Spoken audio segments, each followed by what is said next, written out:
ไม่ต้องคุยกันดีกว่าสวัสดีค่ะแอนนานะคะ และนี่คือรายการ Talk of the Time นะคะ ที่จะพาเพื่อนๆชาวอย่างเข้าไม่ค่ะขอโทษนะคะ เดี๋ยวขอพูดแป๊บนึงนะคะ อมไว้ก่อนเนี่ยอมไว้เบาๆนะและ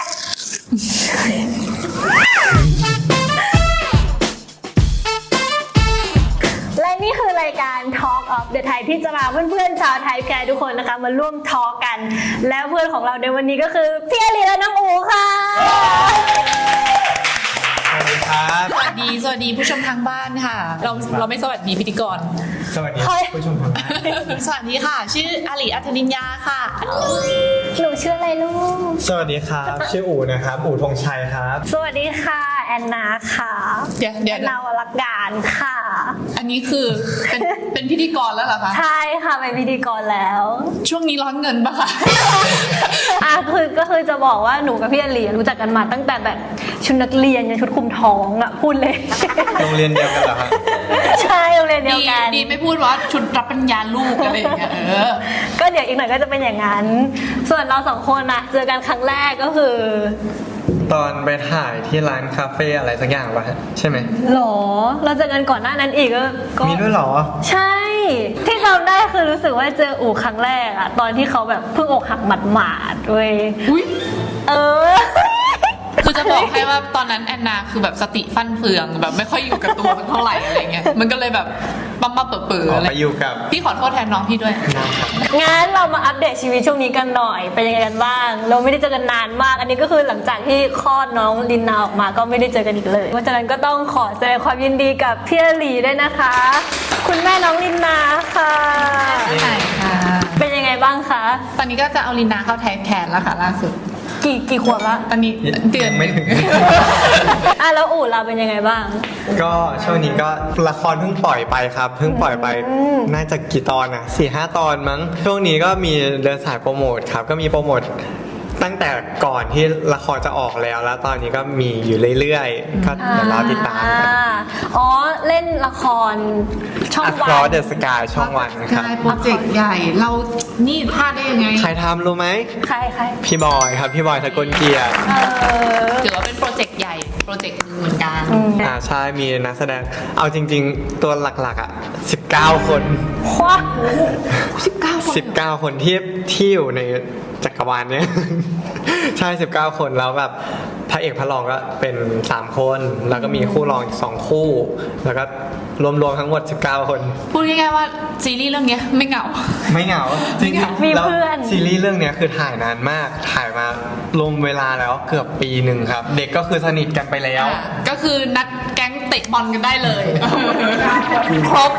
บทีมแบ่งได้2 ฝั่งด้วยนะ2 คน ก็คือลงออนแอร์ช่อง ช่องวันครับ ช่องวัน 31 นี่ก็ช่องวันเหมือนกันปะ อ้าวแน่นอนสิคะ อ่า นี่เขามีแบบซีรีส์ที่แบบเพิ่งเปิดตัวไปใช่ไหมของเราก็มาสักระยะละตอนนี้ก็กำลังเข้มข้นเลยค่ะกำลังแบบ ใครได้ดูบ้างเมื่อคืนใครได้ดูบ้างล่าสุดแบบตอนล่าสุด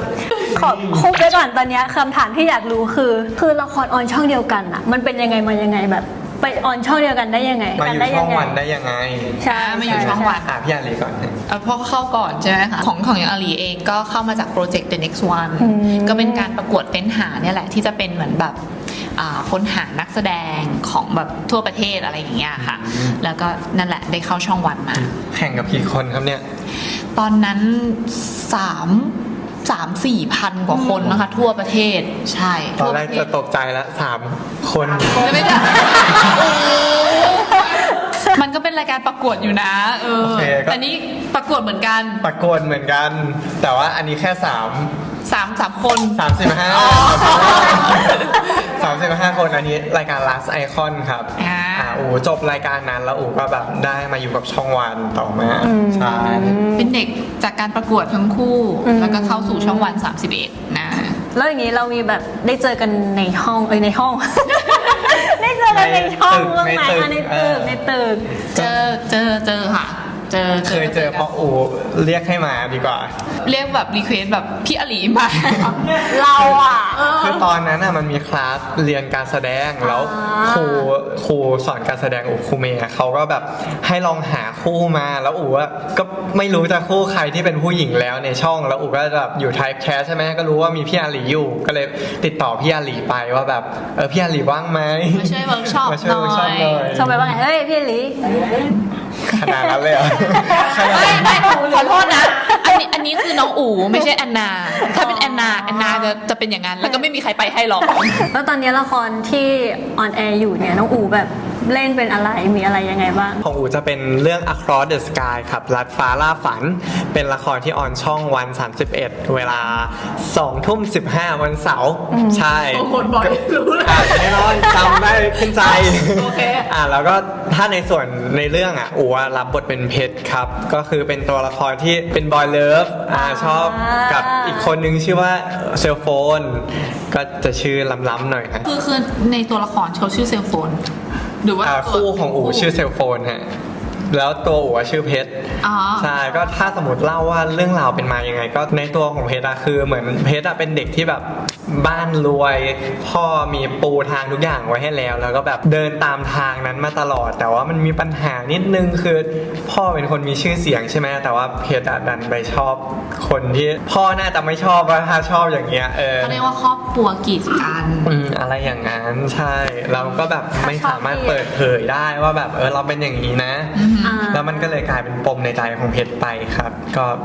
ในเรื่องที่เหลือก็ไปตามดูแล้วกันแล้วเรื่องของพี่อาหลีครับของพี่นะคะตอนนี้ที่กำลังเข้มข้นเลยคือเรื่องหอมกลิ่นความรักค่ะก็ออนแอร์ทางช่องวัน31เหมือนกันแล้วก็ในแอปโยคูค่ะซึ่งจะออนแอร์ทุกวันศุกร์เวลา 4:15 ค่ะแล้วก็มีอันคัตเวอร์ชันอันคัตเนี่ยอยู่ในแอปโยคูเหมือนกันตอน 5:30 ค่ะที่รับบทเป็นเอื้องพึ่งอันนี้เป็นบอยเลิฟใช่ไหมอันนี้เป็นเกิร์ลเลิฟค่ะอุ้ยและที่สำคัญละครของหอมกลิ่นความรักเป็นละครพีเรียดด้วยเป็นแบบ girl love boy love ในเวอร์ชันแบบพีเรียดอะไรอย่างเงี้ยจริงในยุคนี้แค่แบบ girl love เรายังไม่เห็นเยอะนะแล้วยิ่งเป็นพีเรียดอีกมันแบบใช่แล้วพออย่างเงี้ยเราเล่น boy love girl love ครั้งแรกใช่ไหมมีการเตรียมตัวทำการบ้านกันยังไงบ้างก็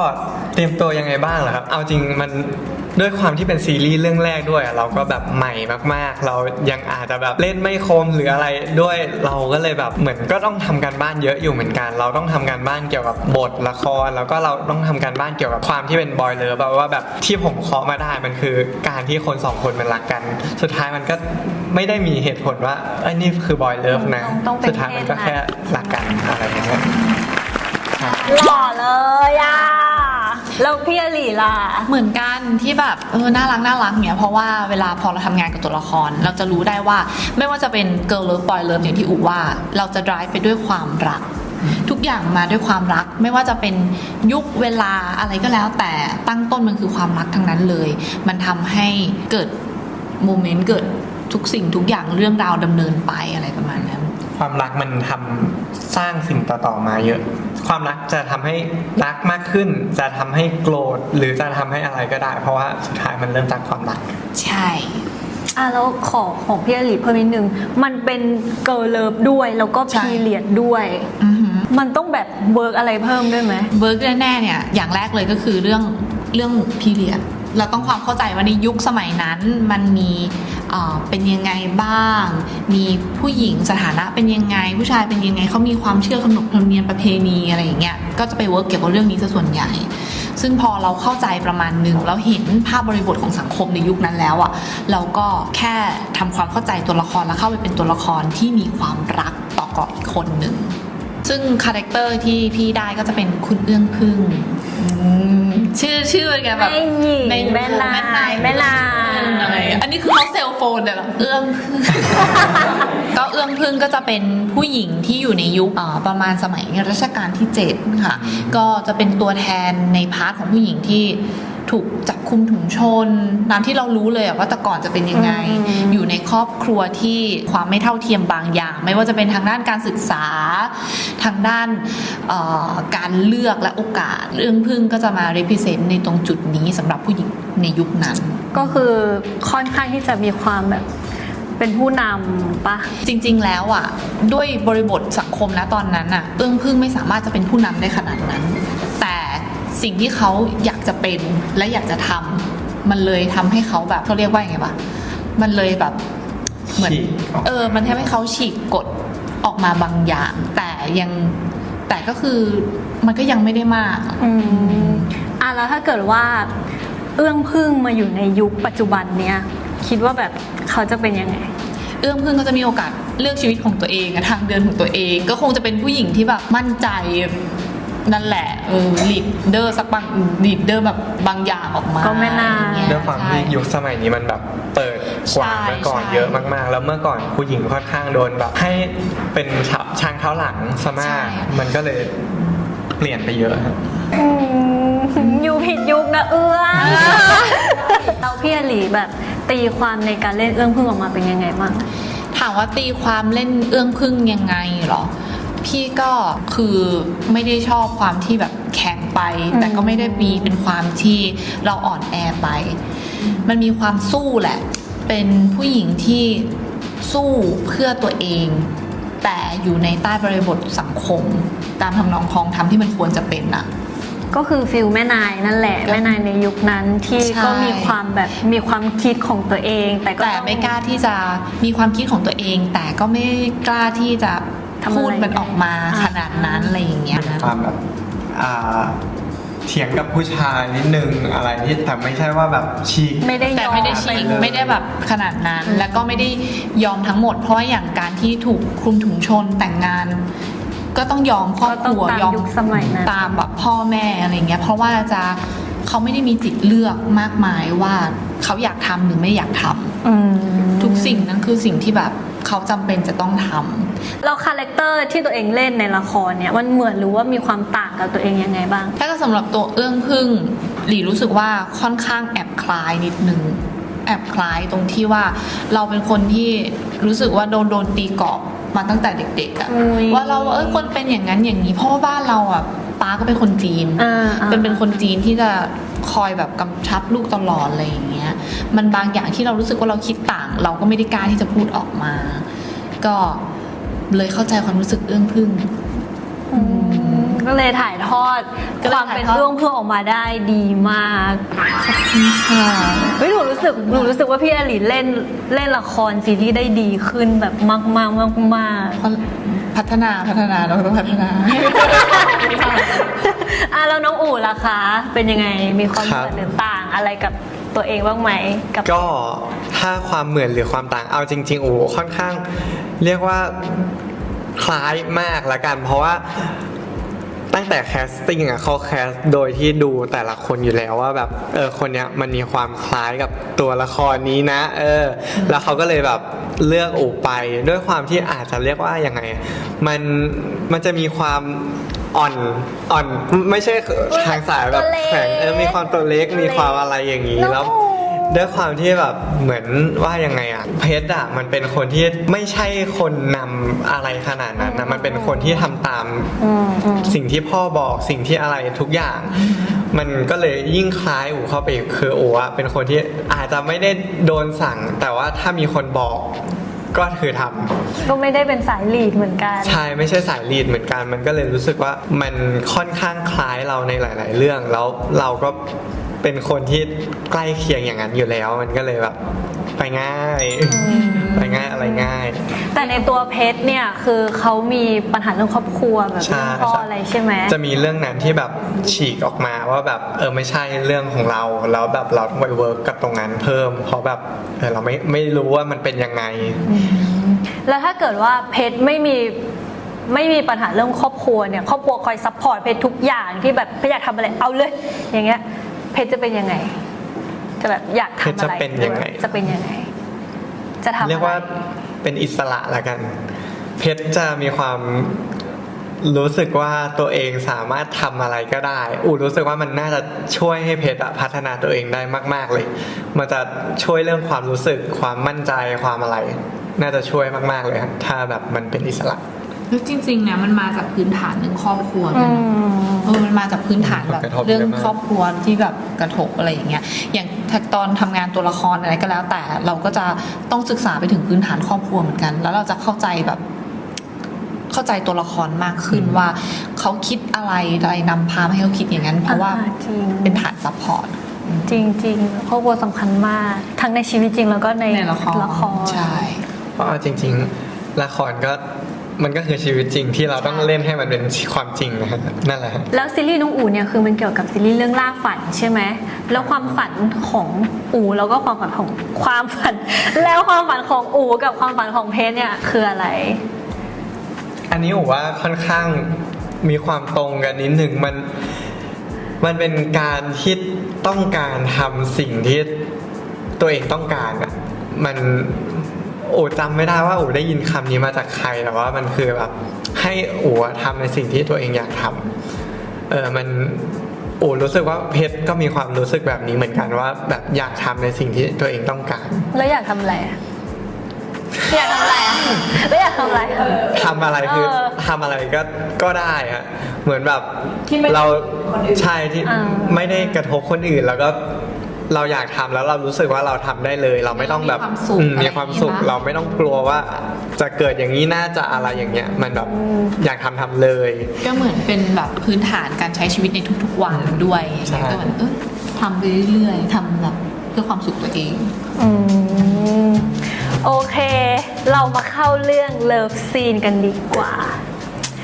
ได้ข่าวว่าเลิฟซีนเนี่ยแซ่บแบบแซ่บโบะแซ่บ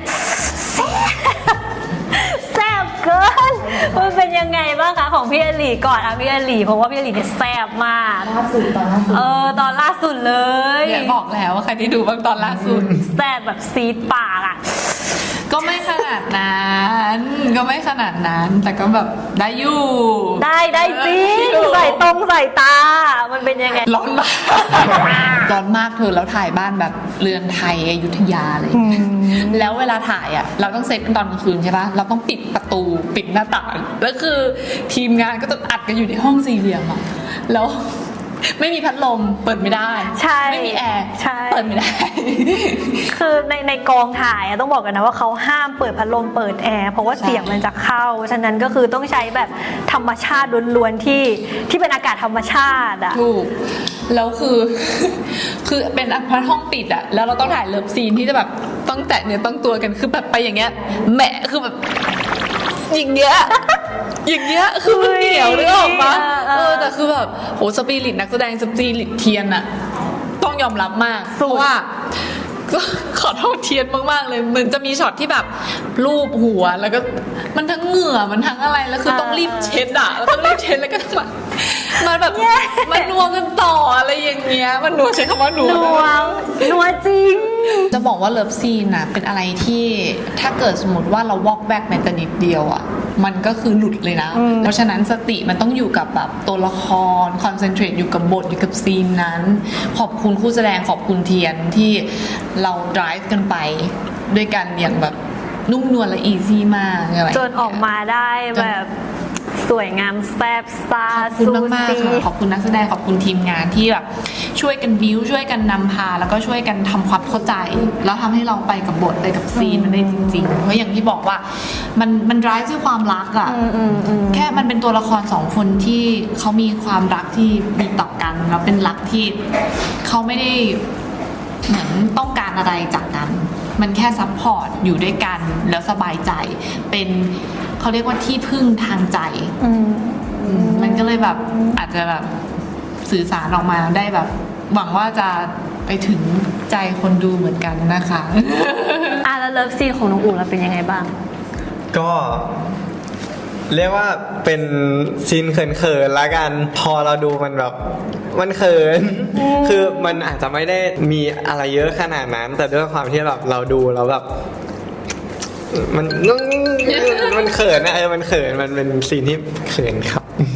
ตอนเล่นก็เขินครับ ตอนนี้น้องก็เขิน ครับ จริงแล้วอยากจะบอกแฟนๆอะไรที่แบบคอยซัพพอร์ตในการดูซีรีส์ดูละครของเราบ้าง โหก็ต้องขอบคุณทุกคนเลยครับที่คอยติดตามกันมาตลอดคอยให้กำลังใจคอยมาหาคอยมาอะไรมันเป็นกำลังใจที่ดีมากๆของอู๋เลยฮะก็ถ้าไม่มีทุกคนมันน่าจะเคว้งมากๆเลยขอบคุณครับ ค่ะขอบคุณมากๆที่แบบ เอ็นดูเมยกับเอื้องพึ่งนะคะแล้วคอยเอาใจช่วยกับตัวละคร2ตัวนี้อะไรอย่างเงี้ยเพราะว่าก็จากเรื่องที่ปูมาก็จะได้เห็นแหละว่าความรักของ2คนเนี้ยก็ยากเหมือนกันแล้วก็เลยเป็นแฟนเขาพยายามเอาใจช่วยแล้วก็แบบชอบ แล้วพี่อลีมีเรื่องประทับใจอะไรเกี่ยวกับแฟนคลับไหมแบบมันจำอะอะไรอย่างเงี้ย จำจะบอกว่าที่ประทับใจและจำได้ตั้งแต่วันบวงสรวง มันเป็นยังไง วันบวงสรวงที่เราอะยังไม่รู้เลยด้วยซ้ำว่าแบบมันเป็นหนังสือขายดีขนาดนั้น หรือว่าเป็นแบบอะไรพูดง่ายๆเรายังไม่ได้อ่านนิยาย ยังไม่ได้อ่านหนังสือมาก่อน แต่เรารู้มาจากแฟนคลับ เพราะว่าแฟนคลับเดินเข้ามาแล้วก็บอกว่าแบบเขาพูดถึงดีเทลในหนังสือดีเทลคาแรคเตอร์ตัวละครละเอียดมากแล้วเขามาขอบคุณเรามาขอบคุณว่าแบบขอบคุณที่เป็นเอื้องพึ่งให้แบบเฮ้ยนี่เราต้องแบบเราปล่อยผ่านไม่ได้เลยนะ เราจะต้องเต็มที่จริงๆเพราะว่ามีคนที่เขาเก็บทุกรายละเอียดแล้วเขาเฝ้ารอแล้วเขาขอบคุณเราแล้วทั้งที่เขายังไม่ทันเห็นเลยอ่ะอันนี้ แสดงว่าต้องแบบเป็นเอื้องพึ่งแบบเดินออกมาจากหนังสือเลยอ่ะ เขาก็จะบอกกันอย่างนั้นเหมือนกันว่าเหมือนเป็นเอื้องพึ่งที่เดินออกมาจากหนังสือซึ่งขอบคุณมากๆขอบคุณมากๆเลยค่ะ ที่เห็นเราในจุดนั้นแล้วก็เห็นภาพเอื้องพึ่งในแบบที่เราเป็นอะไรอย่างเงี้ย แล้วบรรยากาศในกองถ่ายเป็นยังไงบ้าง ได้ข่าวว่า ตอนที่ระหว่างเล่นน่ะ มีน้อง ท้องเรื่อยๆจะบอกว่าท้อง7 เดือนอะยังถ่ายอยู่เลยจริงๆเราเป็นนักแสดงเราต้องทุ่มสุดตัวไง ทุ่มจริง จริงเราแบบลุยเลย ตอนที่เราท้องแล้วเราไปทำงาน ก็จะเกิดความทุรักทุเลอย่างหนึ่งก็คือ เราจะลดโผนมากไม่ค่อยได้ แล้วก็จะเหมือนแบบปวดฉี่บ่อยอะไรอย่างเงี้ยอาการคนท้องเรื่องเนี้ยขอบคุณทีมงาน ขอบคุณเพื่อนๆพี่ๆนักแสดง ทุกคนเอาใจช่วยคุณแม่เนี่ยเหมือนไข่ในหินที่ทุกคนจะต้องมาประคบประหงมด้วยแบบนั่งก่อนนะ พอคัดปุ๊บแบบเอานั่งนะเก้าอี้นะน้ำนะพัดลมอยู่ตรงไหนแบบตรงนี้แบบร้อนเกินไปไหมอะไรอย่างเงี้ยคือทุกคนดูแลดีมากเพราะฉะนั้นอ่ะ